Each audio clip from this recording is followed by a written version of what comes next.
Равнение на Рустема Ямалеева.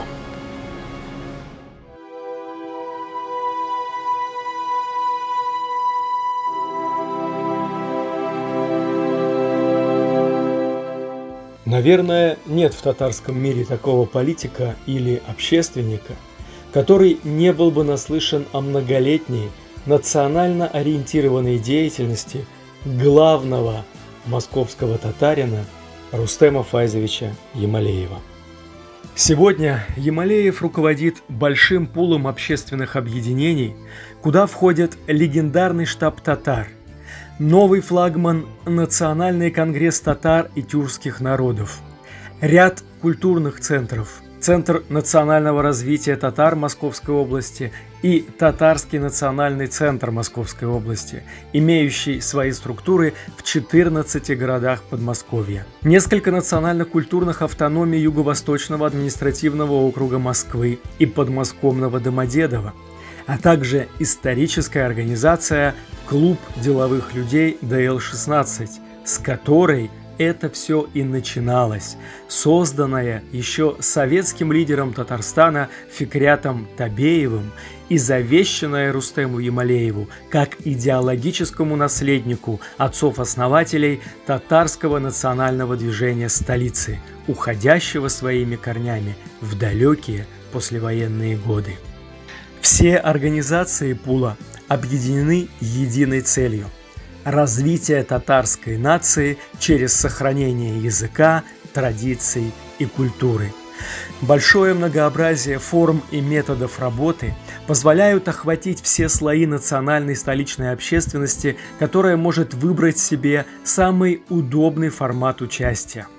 Совет Аксакалов, офицерское собрание, клуб врачей Гиппократ, бизнес-сообщество предпринимателей, клуб героев и генералов, клуб журналистов Милик Калям, вечера творческой интеллигенции, молодежные встречи «Татар-мафия», «Аулак-Ой», штаб татарской молодежи и самый успешный из них «Яшляр Якшембесе», который уже собрал 1800 постоянных участников.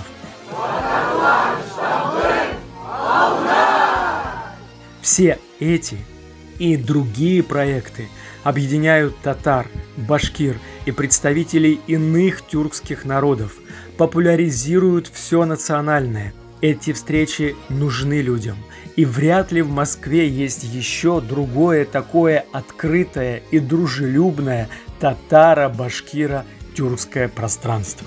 Что отличает лидеров от рядовых граждан? Это способность брать ответственность не только за себя, но и за окружающих людей, а главное – за успешность общего дела. По сути, Рустем Ямалеев руководит татарским миром в отдельно взятом большом московском конгломерате, где является глашатаем и проводником политики Раиса Татарстана, ярым сторонником государственной линии президента России, что демонстрирует флагманская организация пула Национальный конгресс татар и тюркских народов, являющийся современным прообразом первоначального, по-настоящему народного Всемирного конгресса татар. Полная независимость от власти, уважительное дистанцирование от религии и политики, демократичное коллегиальное управление и всецелое подчинение идее национального развития. Отличие только в одном. Учитывая сложившуюся конъюнктуру, Конгресс объединяет под своим началом еще и общины тюркских народов, сформировавшиеся за последние годы в московском конгломерате, что поддержано представителями азербайджанцев, казахов, узбеков, кыргызов, кумыков, нагайцев, гагаузов. Национальный конгресс татар развивает свою деятельность через множество мероприятий по сохранению родного языка и культуры, воспитанию молодежи национального духа и соответствующей идеологии, имеет свою четкую позицию по всем злободневным вопросам.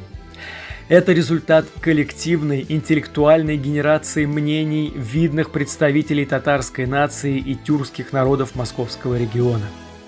Будучи дискуссионной площадкой самого высокого уровня для обсуждения глобальных проблем, Конгресс собирает ученых, политологов, этнографов, историков, духовных лиц и других лидеров общественного мнения для совместной выработки единой, выверенной позиции.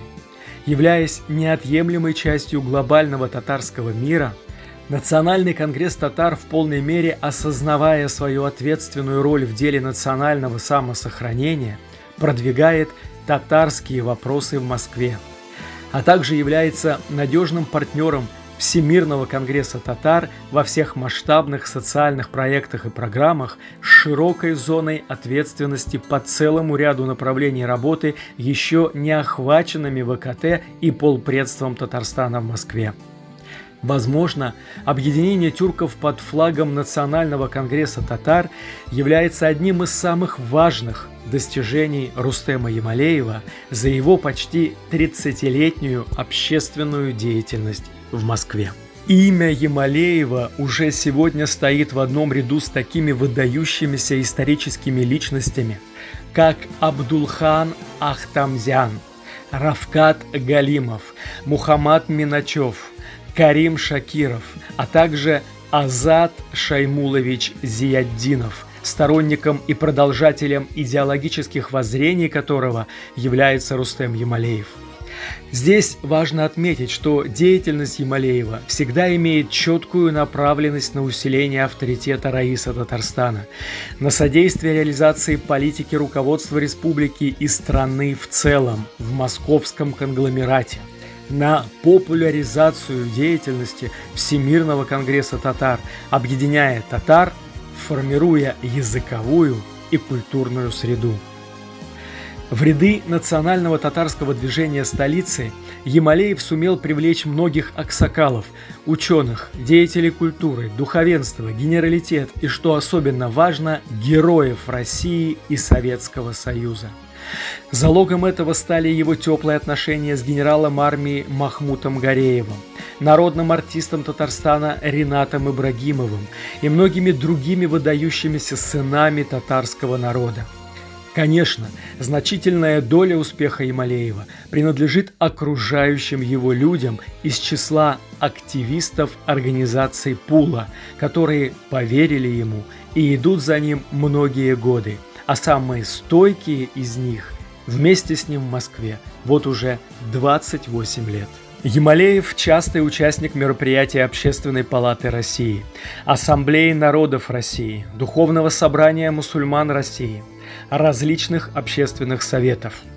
А вот участников мероприятий самого Рустема Файзовича почти за 30 лет его общественной деятельности в столице России вряд ли получится посчитать. Справедливо одно – то, что многие из нынешних руководителей общественных организаций не только Москвы, но и России в чем-то и его ученики, прошедшие школу штаба татар Москвы, люди идеологически подкованные и с четким патриотическими ориентирами в жизни. Ямалеев не скрывает имя своего собственного главного учителя Азата Шаймуловича Зияддинова, который сформулировал ответ на вопрос «Кто такой татарин?». А Ямалеев развил его идеологию собственными воззрениями, касающимися сохранения татарского языка, культуры, традиций и духовности. Зияддинов и Ямалеев стояли у истоков создания татарского общественного центра, после которого уже образовался Всемирный конгресс татар. В ТОЦ и ВКТ были разные люди, с разным пониманием ситуации, с разным интеллектуальным багажом. Кто-то выдвигал радикальные на тот момент идеи, а Зияддинов и Ямалеев, являясь сторонниками толерантной политики развития Татарстана в составе Российской Федерации. До наших дней дожили немногие свидетели тех судьбоносных событий, и, уходя из жизни, они доверяли продолжение своего дела Рустему Ямалееву и созданному им штабу татар, которые гордо несут вверенное им национальное знамя и чувствуют свою большую ответственность и перед ушедшими, и перед потомками, которым бережно передадут сохраненный татарский язык. Рустем Ямалеев приехал в Москву в 1997 году. Гармонично влился в актив созданного Фикрятом Табеевым клуба деловых людей ДЛ-16, а спустя некоторое время сформировал при нем штаб татар Москвы, работающий и поныне. Возможно, ДЛ-16, расположившийся в самом сердце столицы в Китай-городской стене, в то время был самым популярным местом встреч видных государственников, политиков и бизнесменов. Неудивительно, что в недрах этого клуба сначала родилось межрегиональное общественное движение «Единство» «Медведь», а потом и сама политическая партия «Единая Россия». Ямалеев был и свидетелем, и участником многих процессов в ДЛ-16, что, возможно, предопределило характер его дальнейшей работы как общественного деятеля, а также закалило и помогло выработать свою собственную, уникальную методику, ведь рядом всегда были такие учителя, как Фикрят Табеев, Анатолий Козлов и Николай Лемаев. В практической плоскости татарским национальным движением Рустем Ямалеев начал заниматься сразу после института под руководством Азата Зияддинова. Хорошим подспорьем в этом был предыдущий опыт и знания национального вопроса, полученные на различных постах в комсомоле в горбачевские времена. После окончания высшей комсомольской школы при ЦК ВЛКСМ Ямалеев со своими единомышленниками организовал молодежное крыло татарского национального движения сначала в родном Нижнекамске, а впоследствии и в Казани, откуда в 1997 году, уже будучи сформировавшимся и широко известным татарским общественником, переехал на постоянное место жительства в Москву. Рустем Ямалеев – это явление в современном татарском мире. Он начинал свою деятельность в самый сложный период языкового кризиса, когда возглавляемый им штаб татар Москвы был чуть ли не единственной организацией, проводившей круглые столы по проблемам сохранения татарского языка, и как светоч показывал путь, которым следовало двигаться. Он постоянно в дороге, у него плотный график встреч с татарской общественностью, национальных организациях, в школах и училищах разных регионов России. Это нужно для обратной связи, для понимания результативности проводимой работы. На его методики и опыт работы ориентируются сегодня в своей деятельности многие татарские организации и прежде всего молодежные, что особенно радует и вселяет уверенность в будущем всем наций. Сегодня сложно оценить масштаб влияния Ямалеева, созданных им организаций и сформированного 150-сотенного актива и более 14,5 тысяч энтузиастов на татар, башкир и тюркские народы. Сколько из них обратились к вере, сколько поменяли мировоззрение, сколько вернулись к своим национальным корням. Без ложной скромности, это будут тысячи и тысячи человек.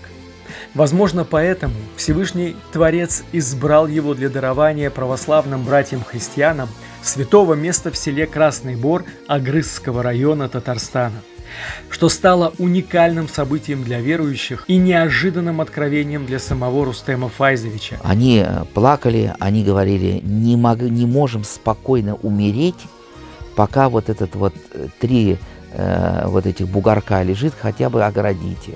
Хотя бы как-то надо облагородить, хотя бы надо как-то помочь. Но мы же татары, мы мусульмане, и мы ведем мусульманскую политику среди молодежи. Хотя в штабе татар много и православных татар, да? И вот мы, значит, было принято решение Советом Аксакалов, значит, облагородить это место и построить там такой позолоченный, красивый, там вот он, наверное, 400 метров, вот этот забор вокруг мы поставили в ноябре месяце. Местная церковная, значит, православная община поставили крест и осветили. Штаб татар крест не ставил, в освящении участия не принимал. Потому что мусульманам забор можно ставить, а, значит, поклонение другой религии у нас быть не должно. Вот, это каждый мусульманин знает. И вот мы построили, значит, потом в прессе были некоторые искажения, что мы там часовню заложили, что мы там всем штабом, значит, освещали этот крест, да. Ну, во-первых, был здесь очень хороший пример для православия, как мы относимся к останкам православия. Второй пример для молодежи. Для молодежи пример, да? И ведь таких мест еще очень много. Рустем Ямалеев выдержал много критики за поддержку православной общины, но по-прежнему уверен, что восстановление и облагораживание святынь прежде всего влияет на формирование духовности у молодежи, и не так важно, мусульманская это молодежь или православная. Главное – вера, молитва и любовь к ближнему. К сожалению, в Красном Бару нет православного храма. И старожилы мечтают, и были бы рады даже маленькой часовне на восстановленном чудотворном погосте и окрестном ходе по большим церковным праздникам. До сих пор к погосту идут люди. Каждый день рядом с ним стоят незнакомые машины с неместными номерами. В штабе татар надеются, что придет такое время, когда в Красном Бару будет и часовня, и храм, а погост, как статусное историческое захоронение федерального значения, обретет надгробные плиты с именами всех упокоенных там людей. Поэтому сегодня очень важно восстановить имена захороненных на погосте 80 человек, делать регулярный молебен об упокоении их душ и в память о них организовать церковно-приходскую школу. У команды Ямалеева грандиозные планы. И, как говорится, большому кораблю большое плавание.